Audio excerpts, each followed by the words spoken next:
Senador Paulo Paim, prazer recebê-lo aqui no Cruzando as Conversas. Essa entrevista está sendo gravada à tarde pelos horários do senador, que conseguiu compatibilizar na sua agenda uma participação aqui no nosso programa.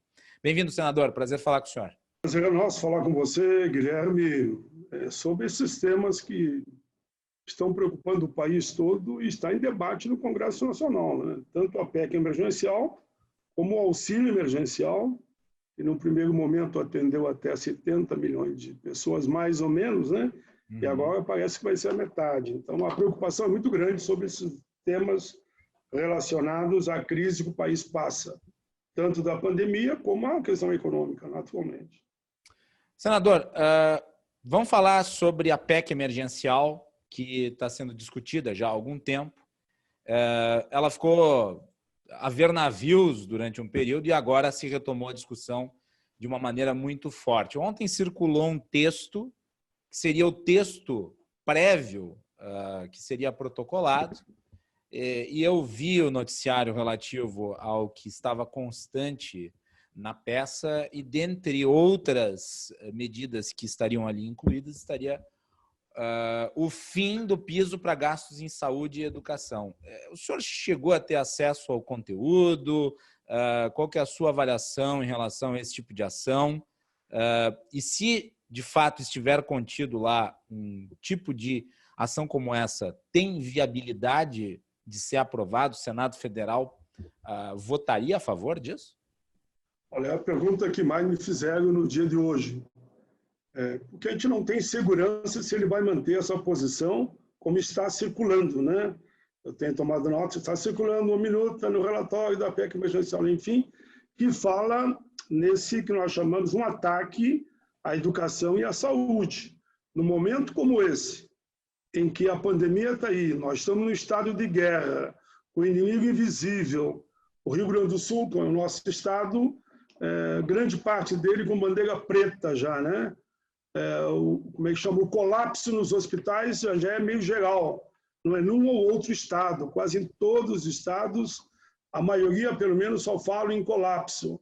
Ou seja, eu vi ontem uma notícia de uma cidade do interior do Rio Grande, eu não vou citar o nome, posso me enganar o nome da cidade pequena, né? Em que o prefeito estava pedindo socorro, que as pessoas estavam morrendo por não ter espaço no hospital por causa da respiração. Isso é um exemplo de uma cidade, se não me engano é Capão do Leão, se não for o Capão do Leão, que me desculpe, tomara que não fosse, né? Então essa situação é gravíssima, e no momento desse, em que nós aprovamos, chamada a PEC 10 lá atrás, que era para apostar em recursos para que o governo pudesse comprar vacina, pudesse mandar dinheiro para os estados, pudesse também fazer com que o auxílio de emergência chegasse mais ou menos 100 milhões de pessoas que estão na expectativa do auxílio de emergência. E hoje, aparentemente serão 4 parcelas de 250, exato, é isso? Exato. Ainda circulou essa, como você mesmo perguntou, e eu vou entrar em seguida nas parcelas, de que poderá não se nem o piso dos professores e nem falar em qualquer tipo de piso na área da saúde e ainda diminui o investimento. Se isso acontecer, eu digo, e foi dito hoje, eu participei de três escolhas de presidente hoje de manhã, e o assunto que todos os senadores falaram, o assunto era só comentar quem estava entrando, né? O assunto que todos falaram era que essa PEC, se tiver essa questão de atacar a questão da saúde e da educação, saúde, gravíssimo, fundação diz que acaba com o Fundeb.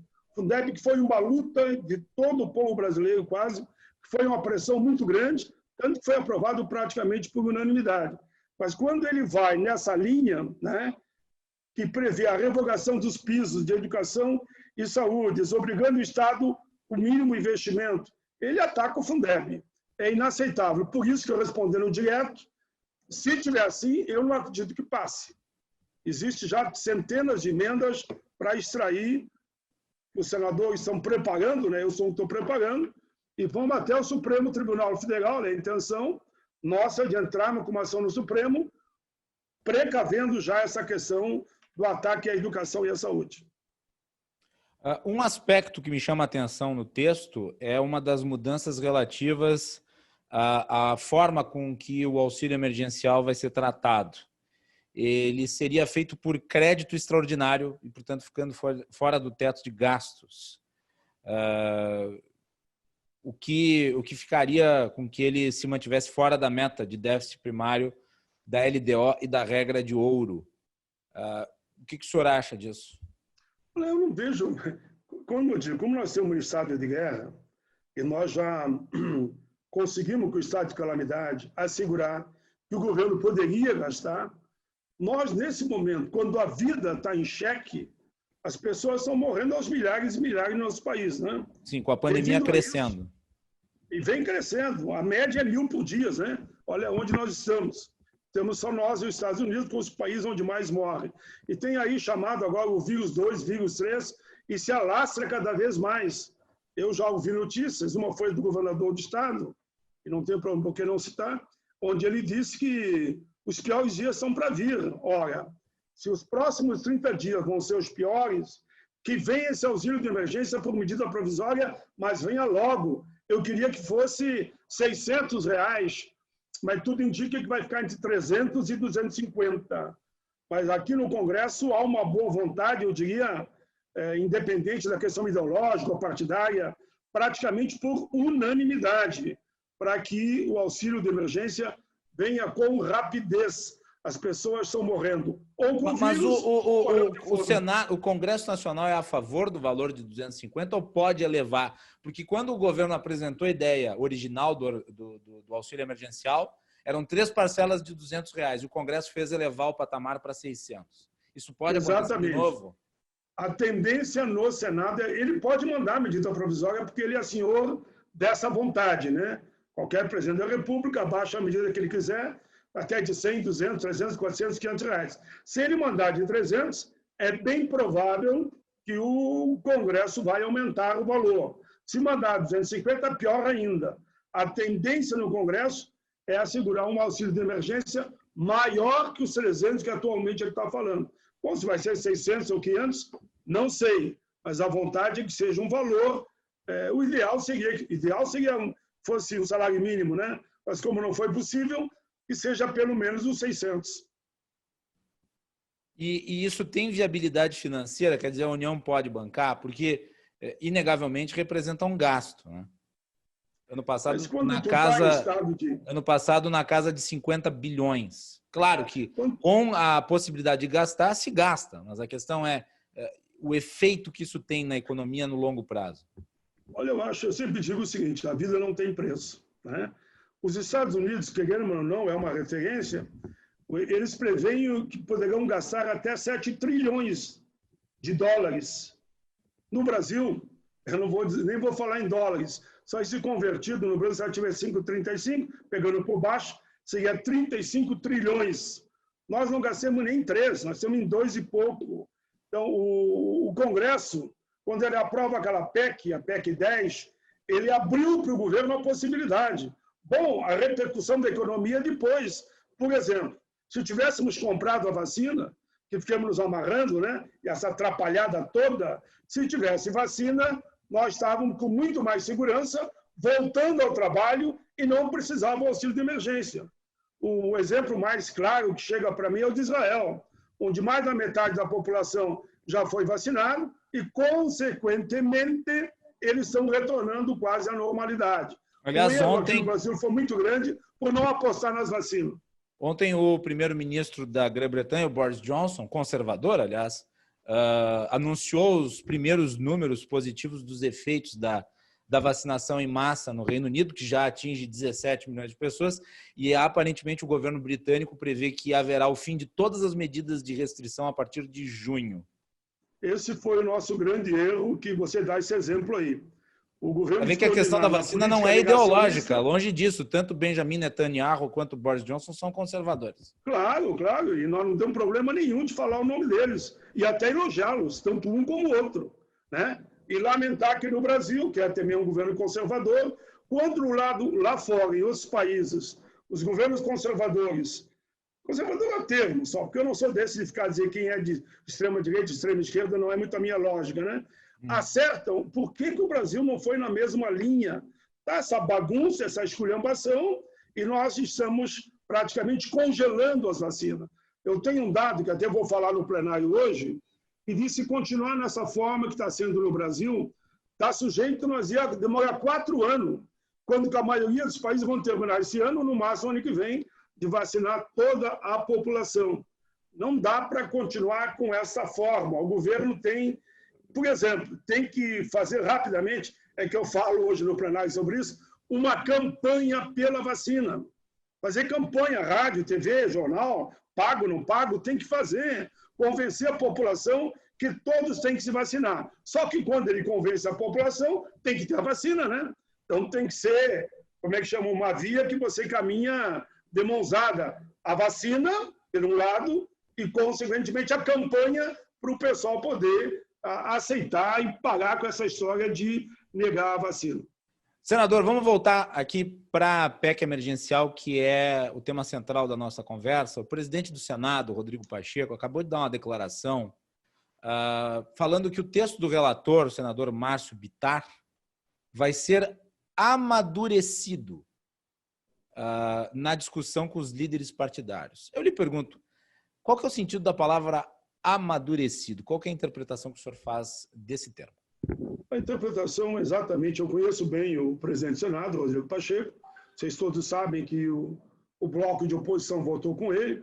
Ele é um cara muito equilibrado, de bom senso, ele sabe que esse texto está chegando agora, ninguém vota nada no grito, ainda mais numa situação como essa.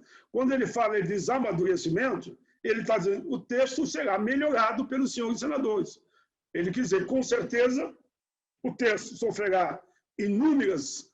terá inúmeras mudanças e sofrerá alterações, porque da forma que está, ele já viu que é uma campanha já nacional muito forte para que ele não seja aprovado como está. Isso que ele quis dizer.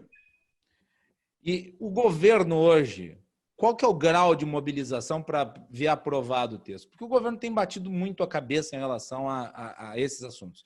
O auxílio emergencial, por exemplo, foi um drama, porque era para ter um nome, nem nome se definiu, era para ter se mantido ano passado, aí de repente já não era mais, ia ser uma ampliação do Bolsa Família, agora já se volta a ideia do auxílio emergencial. Esse texto do senador Bittar tem o apoio da base, se é que dá para se dizer que existe uma base governista no Congresso? É um governo que não tem partido, né? Tem um presidente da República que não tem partido. A história, desde que eu estou no Congresso, eu entrei na Constituinte, né? Eu nunca vi um presidente sem partido. Menor ou maior, mas sempre tinha. Esse não tem partido no momento que chegou e, consequentemente, a base dele é muito, como é que eu diria, muito espraiada, né? Não é uma base compacta, que vai com força, com coragem e com argumentos. Há sempre uma vacilação, porque o governo mesmo não passa essa segurança. Por isso que, mesmo a base do governo, no meu entendimento, base entre aspas, né, que ele diz que tem, eu acho que não segura essa proposta de jeito nenhum, porque todo homem público ele olha para na linha do equilíbrio, né, do que ele entende o que é adequado e tem que ouvir o povo mesmo, e o povo está contra a proposta da forma que colocou. Então, uma proposta que lá nas ruas, na mídia, na imprensa, no debate, é muito criticada, não tem como achar que o Congresso vai votar assim como o governo quer. Senador, e o orçamento? O orçamento também ainda não foi aprovado, né? E é imperioso que seja. Olha, o orçamento, naturalmente, você acaba, de uma forma ou de outra, o governo vai usando aquela válvula que tem, de uma quantidade que ele pode ir gastando, enquanto não chega a votação final do orçamento, mas o orçamento sempre vai apontar caminhos que dá para o governo manter a economia na parte do governo, né? Que a iniciativa privada é que é a grande mola que impulsiona a economia aqui no país. Mas acredito que o orçamento será votado, sim, com uma certa tranquilidade até. Faz sentido votar o orçamento depois da PEC emergencial? Bem provável que em seguida a gente consiga, de uma vez por todas, votar essa matéria. Última pergunta, senador. Caso se cumpra o que o senhor está falando, de que o texto da PEC emergencial como está não passe, Qual que é a alternativa? Olha, a alternativa primeira é ele tirar essa história de mexer na educação e na saúde. Como eu te falei, eu participei de 4 reuniões hoje de manhã, 3, de leitura de presidente, as 3 comissões que eu mais vou atuar. Nas 3, senadores de todos os partidos, eu poderia dizer, não todos os senadores, mas de partidos diferentes, criticaram principalmente esses 2 pontos. E tem outros pontos ali gravíssimos, né? Por exemplo, a redução do salário, inclusive de professores. Como é que fica isso? Tem uma série de questões ali que é muito polêmica e que não vai ter, não, apoio na maioria ali do parlamento.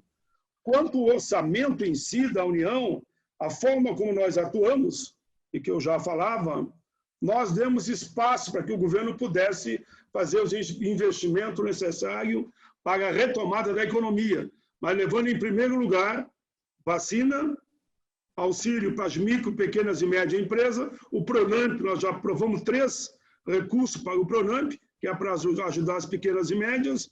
Então, o governo, nesse momento, tem que acompanhar. O senhor não acha que, já que vai se criar um novo auxílio emergencial, não seria de se fazer uma renovação no Pronamp, que foi tão importante para que menos empresas fechassem? O Pronamp ele já teve 3 ajustes e já tem um debate, sim, no Congresso de um outro. E quando a gente fala no auxílio emergencial para as pessoas, eu gostaria que atendesse 70 milhões, pelo menos, ou por aí, nós estamos também pensando na pequena, na micro e na pequena e média empresa. Estamos pensando também nos municípios e nos estados. Se continuar essa pandemia, como dizem, até o fim do ano, o governo vai ter que olhar de novo para um auxílio também para estados e municípios.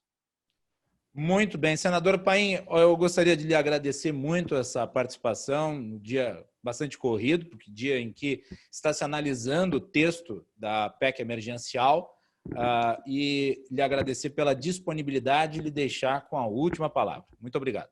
Eu que agradeço, Guilherme, a tua entrevista e perguntas muito bem colocadas, muito bem situadas, né?